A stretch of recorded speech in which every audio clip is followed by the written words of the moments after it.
You're watching Searching for Hip Hop. On this week's episode, we talk to Terrance Cooper and Aaron Blankenburg about the protests in Lansing, Michigan, and how the citizens were tear gassed. You're watching Searching for Hip Hop. AB has been there. AB, he'll go to the thick of things. I love it. I love, people like that. Basically, that day started off real interesting. I wasn't going to go to the protest. I wasn't going to be involved in it at all. What type of system is they supposed to believe in some shit like that would do something like that to them? They supposed to trust some shit like that to protect them, that would shoot tear gas at them while they sitting on their asses? I did want to go down there and see what the turnout was. So when I got down there, I talked to AB and I talked to a couple other people, and we were like, man, there's not a lot of adults here. It was a lot of kids that were partying, and they were just kind of having fun because they were just out there, you know what I mean? And it wasn't really about the matter at hand as much as it was as them having something to do. You know, with COVID, with everybody being locked up, it was a time, oh, we can get out the house now type of deal. And then you had these parents and people that wasn't up here the next day, and this alliance that the mayor done formed with some people that wasn't even around here. Well, a few days later, they had another march and tried to upstage what these kids did. So my first thing was to go make sure our youth was okay, like make sure everything was, to help, you know what I mean? To make sure that there wasn't no violence going on, to make sure there wasn't nobody beating on nobody, to make sure they didn't get off topic, you know what I mean? No, what these kids did was real. It was real. That shit them couple days after was some fake stage shit. That shit them kids did was real raw emotion, fighting for change. That shit that happened a couple days later wasn't nothing but an act. We kind of got to talking and we didn't see enough leaders. We didn't see nobody there. So you had a whole bunch of kids up there talking, and you had a whole bunch of kids up there, but they didn't have the knowledge that they needed, or, you know what I mean, to actually know what they're marching for. It was some bullshit. And all y'all is foul as hell for walking with that man after he tear gassed these kids.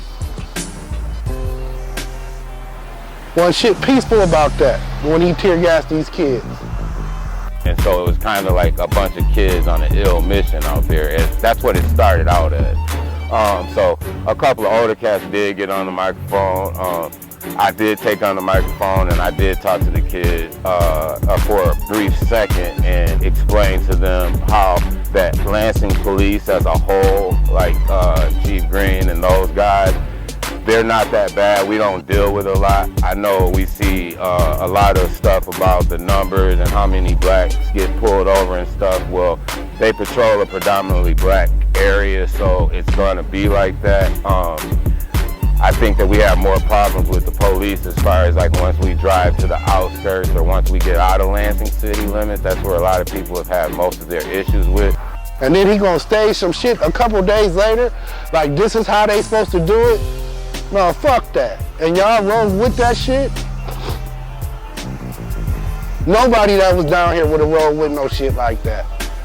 So back to the protest, I basically explained that to him. I explained to him where we had police brutality issues at. I explained to him where that, the cases, like the East Lansing had a couple cases that was going on currently while we were actually down there on the steps.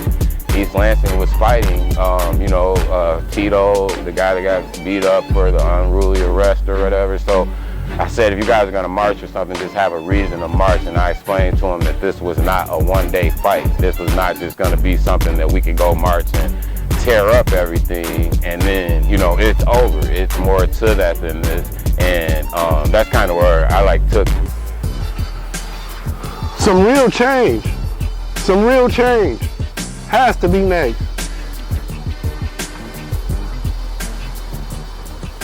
A lot of people talking about change, and ain't nobody done nothing yet since he tear gassed these babies, since all this systematic racism talk. We ain't getting no change yet. We getting a whole lot of talk still. I learned a lot from that day because I said, it's enough people marching and where are the people that's actually fighting, you know what I mean, to get into those rooms, to get into those tables, you know what I mean, and to be able to change instead of going and doing it. I feel very, like, I don't know, I just think that we've tried the protest and the tearing up stuff so much already, and we've seen over the years what that's got, and so I think that we need to learn from I think that we had to learn from our mistakes and learn from what didn't work in the past. So that was my message to them. So as the day continued, they ended up marching down Michigan. They got to East Lansing. Like I said, I wasn't really into it. I was just following behind them, making sure there was a police buggy, not even 2 lanes behind me. They were behind me, following the crowd. There were about 2,500 people. They were following them all the way down Michigan. It was a really beautiful sight, man, all the way to East Lansing.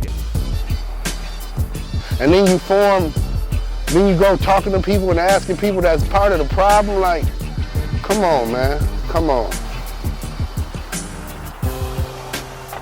It comes to a point where you gotta act like you really want some change and stop talking about it and saying you want it and with no action.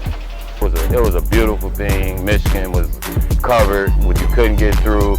The city, the love that we got from the city, the people that were actually driving, the drivers, and the people that they were supporting, they were getting out their cars, putting their hand. They understood the purpose and the need for what we were doing that day.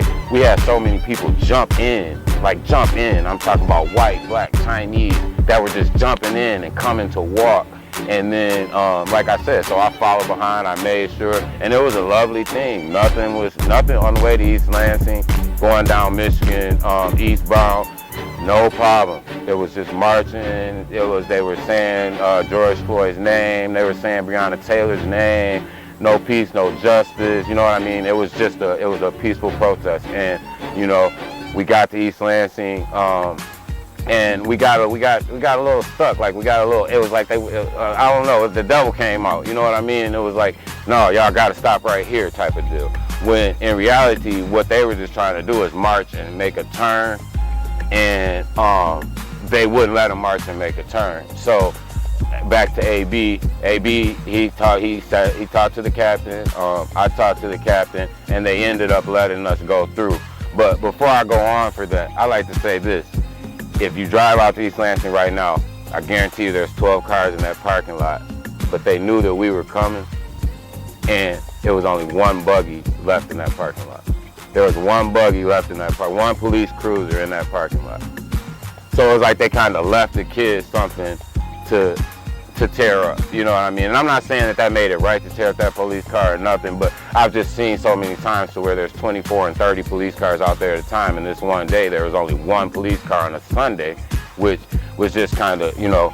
But back to the story, AB did a wonderful job at coordinating a few cats. Jalil Canny, shout out Jalil Canny, average football coach. He had a little team with him that helped us control traffic, and we got the kids to turn around on Michigan. And it doesn't get talked about enough, but the Target building down in East Lansing was this close to being tore apart and rambled and rumbled like you've seen in so many other cities. But the good people that were with us, they stopped that. Like, we stopped that. We said, this is not what this is about. We were just trying to her. We weren't trying to tear up anything. We were trying to get. We stopped them from going into Target. Shout out AB, shout out Jalil, shout out everybody that helped us that day. And we started marching back down Michigan. And that's sort of when the chaos started to happen. We got back down Michigan to Sparrow. Once we passed Sparrow and got to the light, we took a stop at the stoplight, like we were stopping light traffic, and we stopped. People were getting out their cars and people were saying they salute us and all these things. But we had 2 unruly people, 1 green truck that ran over, you know, a couple people. It's fine. He wanted to get in his driveway. You know, I kind of get it, but I just wish he would have handled it a better way. But once that happened, that began to get the crowd irky and jerky. We had a guy on a bike using the N-word profoundly over and over again, calling everybody, whites, blacks, whoever he could, the N-word. And so we had to stop him. He almost got stomped out. We had to stop him from doing that. And then after that, we basically get to the Lansing Center. Okay, so once we got to the Lansing Center, so It was a female driver, a female. She was cool. She was talking to people in the protest. She knew people that were in the protest. She was saying, God, George Floyd, George Floyd, George Floyd. But when she got ready to go, it became an issue. She was ready to go. She started to shout out slurs, using the N-word, which she probably used with her friends all the time, and that's what people don't get to think. That's what people they don't get it. Like, when you allow people to keep on using the N-word and say the N-word all the time, and when you're frustrated and you don't want to hear it, it's one of them. And that's what that was. That provoked that whole thing with her driving over and everything. And once she backed up and pulled off, then it was nothing else that really anybody could do but God, because she had hit 2 people. And once that happened, it just turned into a mob. And I'm sure everybody's seen the news and what happened after that, the car burning up and all that stuff. But as far as the protest in general to that point, it was a beautiful thing. Having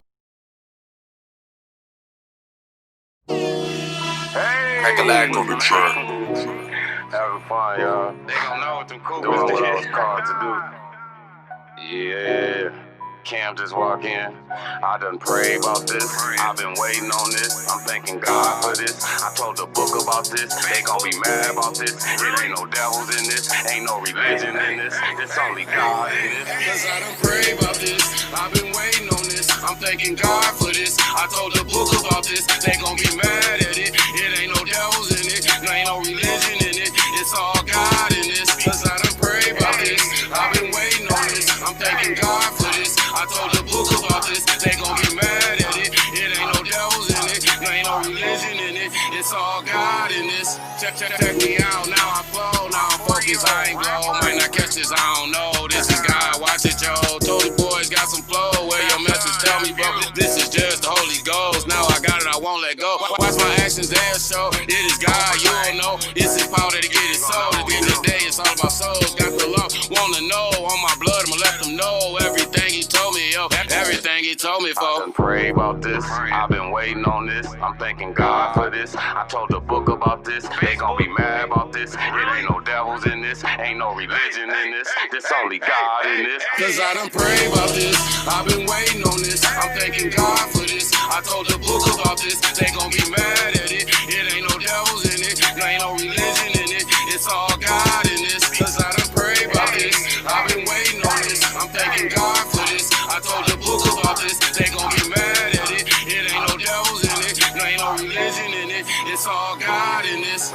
God told me get the ones that's lost and they gone. The ones that's like messed up and they ain't getting it at home. Plus I remember all the chances I done taken and blown. And I was grateful for the prayers and all the seeds that was sown. Off my knees I repented. I salute to the throne. I told the Lord, you know I'm 40, but I'm rapping this song. Living word was a church. I learned to be bold and be strong.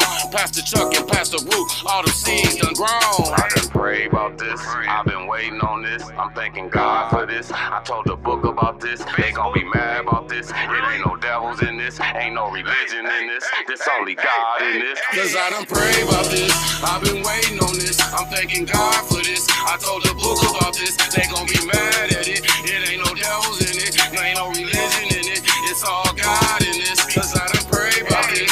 I've been waiting on this. I'm thanking God for this. I told the book about this. They gon' be mad at it. It ain't no devils in it. Ain't no religion in it. It's all God in this. Hey, I told you boys it was on. Hey, that's what we doing about now. Yeah, I'm hella grateful for this. Yeah, I talked to God about this. Crack a like good look, boy. 2 hours ago we did. KK, good look, y'all. Cameron even stopped by. Hey. Cause I had prayed about that. Waiting on that. I thank God for that. I told the book about that. Look back at it. For real. 2017. Baby, thank you for letting me get out.